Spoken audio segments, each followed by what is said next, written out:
वरून आलाय पाहायला विचारा कसं वाटतं. बेकार वाटते आता काय तुम्हाला.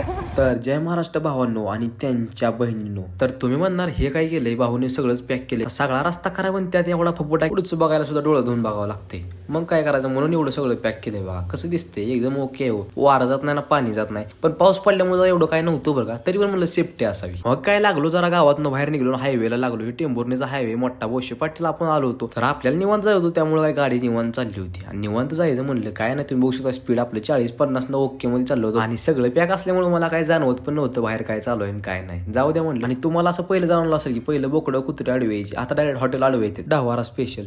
तर असा निसर्गाचा आनंद घेत मी आलो चंद्रभागा नदीवरती. बघू शकता नदीला पाणी भरपूर आहे, पण पाठीमागच्या 10 दिवसापूर्वी इथं भरपूर पूल आला होता. तर अख्ख्या पंढरपुरामध्ये खूप असं पाणी झालं होतं. फायनली आपण पोहोचलो बस स्टँडला. आणि पण भाऊ काय आपला आला नव्हता, त्यामुळे जरा म्हणलं कोपऱ्याला थांबून घेऊ. थोडी वाट बघितल्यानंतर फायनली भाव आला, पण 5 बॅगा घेऊन आला. आणि त्यात FZ गाडी. दोघांना बसायला अडचण होती, पण यात आम्ही 5 बॅगा ठेवून आम्ही दोघं बसून आलो. वरून आलाय पाहायला विचारा कसं वाटतं. बेकार वाटते आता काय तुम्हाला.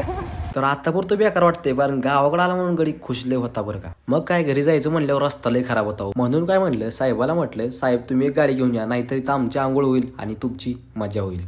तर साहेब घेऊन आले इथं गाडी. बघू शकताय साहेब गाडी घेऊन आलं, पण साहेब पुढे गाडी सायकल वाटत होती ते. मग शेवटपर्यंत ब्लॉग तुम्ही बघितला म्हणल्यावर तुम्हाला आवडला असेल मग कमेंट करून सांगा आणि लाईक फॉलो नक्की करा.